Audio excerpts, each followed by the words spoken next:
Beberapa bulan kemudian, keinginan mereka terkabul. Ratu pun mulai hamil. Seluruh rakyat di kerajaan itu senang sekali. Mereka membanjiri istana dengan hadiah. 9 bulan kemudian, Ratu melahirkan putri yang diberi nama Gilang Rukmini. Penduduk negeri pun kembali mengirimi putri kecil itu aneka hadiah. Bayi itu tumbuh menjadi anak yang lucu. Belasan tahun kemudian, ia sudah menjadi remaja yang cantik. Prabu dan Ratu sangat menyayangi putrinya. Mereka memberi putrinya apapun yang dia inginkan. Namun itu membuatnya menjadi gadis yang manja. Kalau keinginannya tidak terpenuhi, gadis itu akan marah. Ia bahkan sering berkata kasar. Walaupun begitu, orang tua dan rakyat di kerajaan itu mencintainya. Hari berlalu. Putri pun tumbuh menjadi gadis tercantik di seluruh negeri. Dalam beberapa hari, putri akan berusia 17 tahun.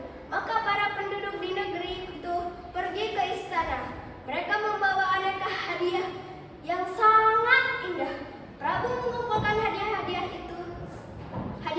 yang sangat banyak itu, lalu menyimpannya dalam ruangan istana. Sewaktu-waktu, ia bisa menggunakannya untuk kepentingan rakyat. Prabu hanya mengambil sedikit emas dan permata. Ia membawanya ke ahli perhiasan. "Tolong buatkan kalung yang sangat indah untuk putri," kata Prabu. "Dengan senang hati yang mulia," sahut ahli perhiasan. Ia lalu bekerja sebaik mungkin. Dengan sepenuh hati, ia menciptakan kalung yang paling indah di dunia karena ia sangat mencintai putri. Hari ulang tahun pun tiba. Penduduk negeri berkumpul di alun-alun istana. Ketika Prabu dan Ratu datang, orang menyambutnya dengan gembira. Sambutan hangat makin terdengar. Ketika putri yang cantik jelita muncul di hadapan semua orang mengagumi kecantikannya. Prabu lalu bangkit dari kursinya. Kalung yang indah sudah dipegangnya. "Putriku tercinta, hari ini aku memberikan kalung ini untukmu. Kalung ini pemberian orang-orang dari penjuru negeri. Mereka sangat mencintaimu. Mereka mempersembahkan hadiah ini karena mereka gembira melihatmu tumbuh menjadi dewasa. Pakailah kalung ini, nak," kata Prabu. Putri menerima kalung itu. Ia melihat kalung itu dengan sekilas. "Aku tidak mau memakainya. Kalung ini jelek," seru putri. Kemudian ia melempar kalung itu.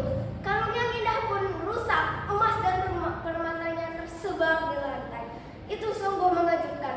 Tak seorang pun menyangka putri akan berbuat seperti itu.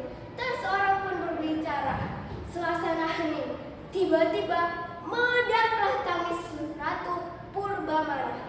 Dia sangat sedih melihat kelakuan putrinya. Akhirnya semua pun meneteskan air mata, hingga istana pun basah oleh air mata mereka. Mereka terus menangis hingga air mata mereka membanjiri istana. Dan tiba-tiba saja dari dalam keluar tanah pun keluar air yang sangat deras. Makin lama makin banyak, hingga akhirnya kerajaan Kuta Tanggahan pun tenggelam. Dan terciptalah sebuah danau yang sangat indah. Di hari yang cerah,